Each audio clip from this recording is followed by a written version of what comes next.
안녕하세요. 스포츠 분석 전문가 천교수입니다. 천교수방에서 많은 분들과 좋은 결과 만들고 있습니다. 의사소통하실 분들은 고정 댓글 확인해 주세요. 그럼 오늘의 경기 분석 시작하겠습니다.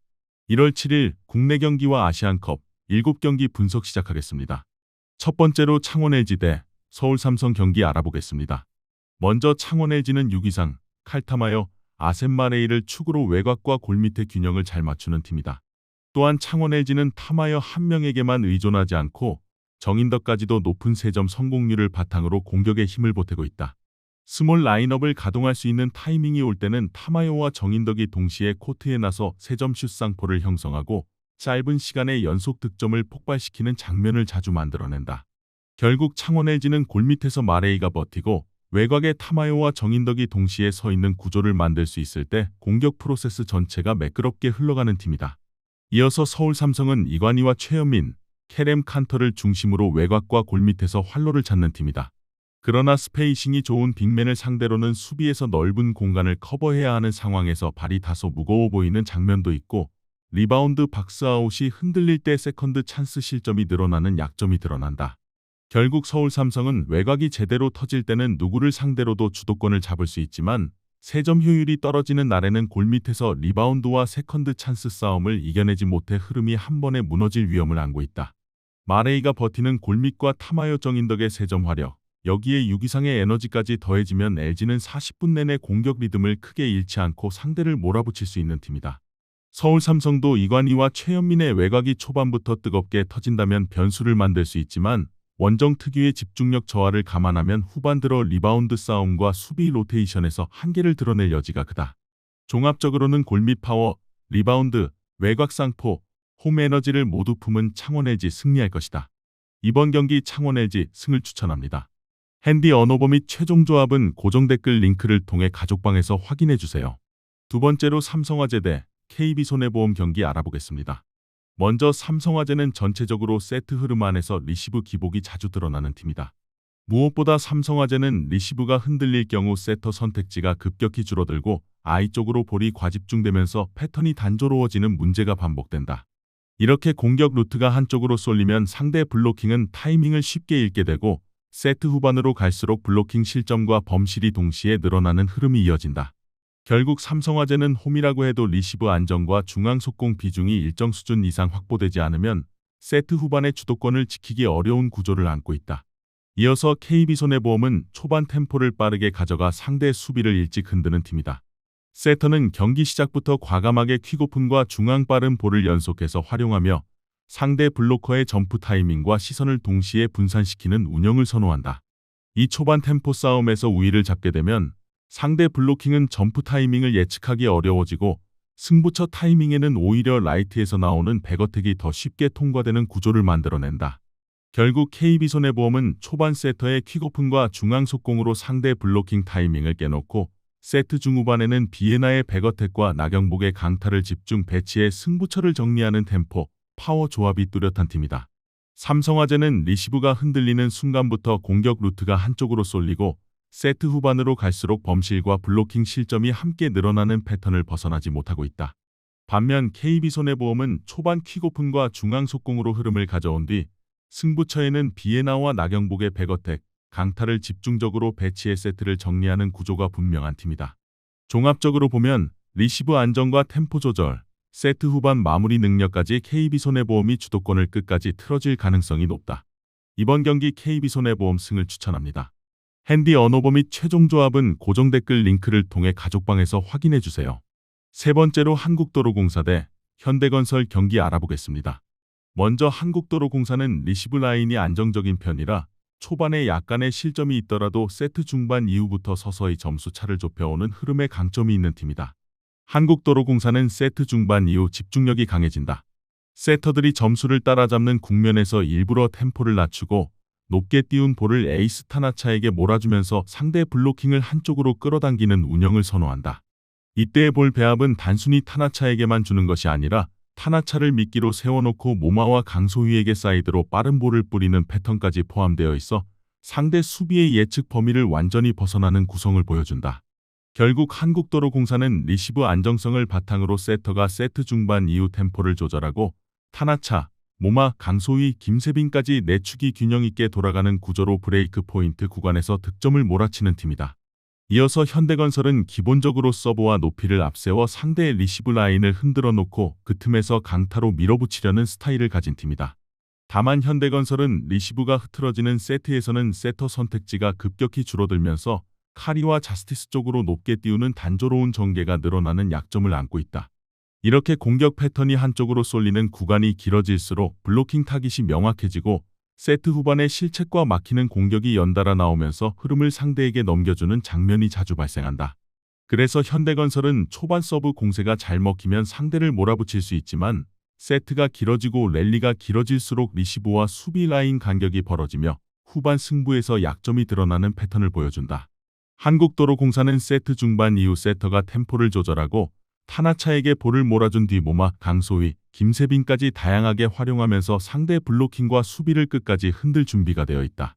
반면 현대건설은 카리 자스티스의 강타가 초반 흐름을 가져올 수는 있어도 리시브가 흔들리는 순간 중앙 활용이 줄어들고 세트 후반에는 실책과 막히는 공격이 겹칠 위험이 크다. 이번 경기 한국도로공사 승을 추천합니다. 핸디 언어버 및 최종 조합은 고정 댓글 링크를 통해 가족방에서 확인해주세요. 네 번째로 일본 대 시리아 경기 알아보겠습니다. 먼저 일본은 4-3-3 포메이션을 바탕으로 볼이 있는 구역에 최대한 많은 인원을 집중시키며 점유율로 경기를 풀어가는 팀이다. 일본의 특징은 볼이 위치한 주변에 3명, 4명씩 몰려다니며 지역적으로 수적 우위를 만든 뒤 짧은 패스 교환으로 압박을 풀어나간다는 점이다. 그래서 자연스럽게 전체적인 볼 점유율을 가져가고 볼을 오래 소유하면서도 단순 볼 돌리기가 아닌 슈팅으로 이어질 수 있는 루틴을 계속해서 만든다. 측면에서는 풀백과 윙 자원이 겹쳐 들어오며 하프 스페이스를 공략하고 그 틈을 이용해 박스 근처까지 침투하는 패턴을 반복한다. 또한 세컨볼 상황에서도 주변에 인원이 많기 때문에 두 번째, 세 번째 공격 기회를 자기 쪽으로 끌고 오는 장면이 자주 나온다. 이러한 구조 덕분에 상대를 더 많이 뛰게 만들고 자신들은 비교적 안정된 리듬 속에서 경기를 설계할 수 있다는 강점을 가진다. 이어서 시리아는 4-2-3-1 포메이션을 바탕으로 전방과 이선의 개별 능력을 활용해 직선적인 공격을 노리는 성향이 강하다. 다만 전체적인 팀 구조는 짧게 점유하는 패턴보다는 두세 번 연결 후 빠르게 앞으로 찔러 넣는 방향성이 강해 점유율 싸움에서는 열세를 감수해야 하는 경우가 많다. 수비 전환 시에는 이선 전체가 완전히 복귀하지 못하는 구간이 생기면서 더블 볼란치 위쪽과 센터백 앞 공간이 동시에 노출되는 장면이 자주 보인다. 라인을 올려서 강하게 압박하면 뒷공간 위험이 커지고 라인을 내리면 상대에게 점유율을 내주면서 오래 뛰어야 하는 딜레마에 놓이는 흐름이 반복된다. 그래서 경기 후반으로 갈수록 압박 타이밍이 느려지고 세컨볼 경쟁에서도 반박자씩 늦어지며 체력 소진이 눈에 띄게 드러나는 경향이 있다. 일본은 미치와키, 쿠메, 오구라를 중심으로 볼 주변의 숫자를 몰아넣는 구조를 완성해가며 현대 축구에서 점유율 장악 능력의 가치를 그대로 보여주고 있다. 시리아는 직선적인 전개와 피지컬을 앞세워 한두 번씩 위협적인 장면을 만들 수 있지만 시간이 지날수록 체력 부담과 간격 관리 문제를 안고 버텨야 하는 입장이다. 종합적으로 보면 볼을 쥐고 경기를 설계하는 쪽은 일본이 될 가능성이 높고 그 흐름이 결국 결과로 이어질 확률이 더 높은 매치업이다. 이번 경기 일본 승을 추천합니다. 핸디 언어버 및 최종 조합은 고정 댓글 링크를 통해 가족방에서 확인해주세요. 다섯 번째로 대한민국 대 이란 경기 알아보겠습니다. 먼저 대한민국은 4-2-3-1 구조로 나서지만 시스템 완성도보다는 개개인의 재능에 기대는 비중이 더 크다. 조상혁은 중앙 최전방에서는 장신 스트라이커로 등지는 포스트 플레이와 제공권 경합의 강점을 가진 타입이다. 롱볼이나 하프라인 부근에서 올라오는 직선 패스를 등지고 받아내며 이선으로 떨어뜨려주는 연결 패턴이 자연스럽게 나오는 공격 차원이다. 박스 안에서는 니어 포스트와 파포스트를 번갈아 움직이며 크로스 상황에서 머리와 발을 모두 활용해 마무리를 노릴 수 있는 카드다. 여기에 이민성 감독 체제 아래에서 전술적 완성도와 선수 장악력 모두 의문을 받는 상황이라 경기 중 라인 간격과 빌드업 방향이 흔들리는 구간이 반복될 위험을 안고 있다. 이어서 이란은 4-4-2를 바탕으로 단순하지만 조직적인 스타일을 지향한다. 이란 선수들은 중동 지역 특유의 기온과 피치 컨디션에 익숙하기 때문에 낮과 밤의 온도 차가 큰 환경에서도 비교적 일정한 템포를 유지할 가능성이 높다. 이런 환경에서 누가 더 오래 뛰어봤느냐의 차이는 후반 체력과 집중력 유지에서 그대로 드러난다.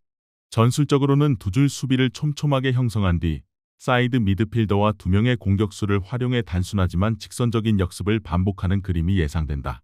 이 구조 안에서는 각자의 역할이 명확하고 전술적 요구가 복잡하지 않기 때문에 감독의 장악력만 어느 정도 유지된다면 경기마다 일정 수준의 조직력을 끌어내기가 어렵지 않다.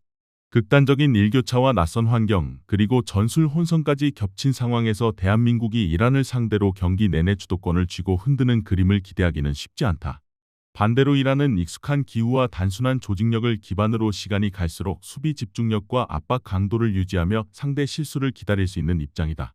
그래서 전체적인 조건과 흐름을 모두 합쳐서 보면 이번 승부는 이란이 흐름을 가져갈 가능성을 염두에 두고 접근하는 것이 더 현실적이다. 이번 경기 이란 승을 추천합니다. 핸디 언어버 및 최종 조합은 고정 댓글 링크를 통해 가족방에서 확인해주세요. 여섯 번째로 우즈베키스탄 대 레바논 경기 알아보겠습니다. 먼저 우즈베키스탄은 4-3-3 구조에서 점유와 압박 밸런스를 잘 맞추는 팀이며 후방에서부터 짧은 패스로 라인을 끌어올리는 빌드업을 선호한다. 수비 라인은 풀백이 한 줄씩 올라서는 형태로 폭을 넓히고 중원 3명이 번갈아 내려오며 후방 빌드업의 안전장치를 만들어준다. 그래서 하프 스페이스에서 오른발 각을 만들기만 하면 반대편 포스트를 향한 가마차기 한 방이 언제든 득점으로 이어질 수 있는 패턴으로 자리 잡혀 있다. 결국 우즈베키스탄은 측면에서 중앙으로 파고드는 인버티드 윙어와 이를 뒷받침하는 풀백의 오버래핑 그리고 중원의 전진 패스를 통해 상대 박스 주변에서 슈팅각을 꾸준히 만들어가는 팀이라고 볼 수 있다. 이어서 레바논은 4-1-4-1 포메이션을 사용하며 중앵커 한 명을 두고 그 앞에 두 줄을 세우는 형태로 수비적 안정감에 더 큰 비중을 둔다. 중앙 수비 앞에서는 수미가 수비 라인 보호에 집중하고 양측 미드필더는 라인을 좁혀 안쪽 공간을 먼저 닫는 성향이 강하다. 팀 전체가 라인을 너무 내려서 버티는 구간이 길어지면 사데크도 자기 진영 깊숙한 위치에서 공을 받는 시간이 많아져 역습에서 실제로 뽑아낼 수 있는 위협이 제한되는 편이다. 샤디준이 역시 측면에서 연결과 크로스를 책임질 수 있는 자원이지만 상대가 중원부터 강하게 압박을 걸어오면 전개 타이밍을 잡지 못하고 롱볼로 급하게 정리하는 장면이 반복된다. 결국 레바논은 수비 블록을 두껍게 세우는 대신 공을 잡았을 때 어떻게 상대 진영까지 올라갈지에 대한 해법이 충분히 다듬어져 있지 않은 흐름이라 강한 압박과 조직된 점유를 가진 팀을 상대로 고전하는 경향이 뚜렷하다. 이번 매치는 단순히 한두 명의 개인기 싸움이 아니라 준비된 패턴과 조직된 압박이 얼마나 안정적으로 유지되는지에 따라 승부의 방향이 정해질 경기다. 전술 완성도와 공격 패턴의 다양성 그리고 이번 대회에서의 동기까지 모두 고려하면 우즈베키스탄 쪽으로 승리 가능성을 더 높게 두는 판단이 합리적이다. 이번 경기 우즈베키스탄 승을 추천합니다. 핸디 언어버 및 최종 조합은 고정 댓글 링크를 통해 가족방에서 확인해주세요. 마지막으로 카타르 대 아랍에미리트 경기 알아보겠습니다. 먼저 카타르는 4-2-3-1 구조로 중앙에서 한번 템포를 잡은 뒤 빠른 전환으로 뒷공간을 파고드는 축구를 지향한다. 중앙 미드필더 라인은 수비 시에는 더블 볼란치 형태로 안정감을 우선시하지만 볼을 잡는 순간 앞쪽으로 한 줄씩 끌어올리며 팀 전체 라인을 밀어올린다. 그래서 카타르는 상대 수비 라인이 깊게 내려앉은 경기보다는 라인을 올리고 압박을 시도하는 팀을 상대로 뒷공간을 활용하는 데 더 큰 힘을 발휘하는 스타일이다. 이번 경기에서도 누를딘 타메르의 속도와 아라마디 조합의 연계가 맞물리면 상대가 걸어오는 전방 압박을 오히려 역습의 출발점으로 바꾸는 그림을 충분히 기대할 수 있다. 이어서 UAE는 4-3-3 포메이션을 바탕으로 강도 높은 전방 압박과 적극적인 라인 컨트롤을 시그니처 전략으로 가져간다. 문제는 이런 공격적인 성향 때문에 최종 수비 라인이 너무 높은 위치까지 전진하는 경우가 많다는 점이다. 라인 전체가 앞으로 끌어올려진 상태에서 전방 압박이 한 번만 어긋나도 뒤쪽에는 넓은 수비 뒷공간이 그대로 노출되는 장면이 자주 연출된다. 특히 강한 전방 압박에만 신경이 쏠리면 풀백과 센터백 간 간격이 벌어지고 이 사이를 노리는 침투에 대한 대비가 느슨해지는 경향이 있다. 그래서 UAE는 경기 중반 이후 상대에게 한두 번 전진 패스를 허용하는 순간 발빠른 공격수를 상대로 카운터 어택을 얻어맞는 패턴이 반복되는 약점을 안고 있다. 이 경기는 겉으로 보기에는 아랍에미리트의 전방 압박과 공격적인 템포가 더 눈에 띄겠지만 속을 들여다보면 뒷공간 리스크를 얼마나 잘 관리하느냐가 진짜 핵심이다. 전술적 상성과 최근 흐름을 함께 고려하면 카타르 승리 쪽에 기대값을 두고 접근하는 편이 보다 현실적이다. 이번 경기 카타르 승을 추천합니다. 핸디 언어버 및 최종 조합은 고정 댓글 링크를 통해 가족방에서 확인해주세요. 시청해주셔서 감사합니다. 천교수 가족방 입장은 영상 하단 고정 댓글 확인해주시기 바라며 구독과 좋아요 알림 설정 부탁드리겠습니다. 감사합니다.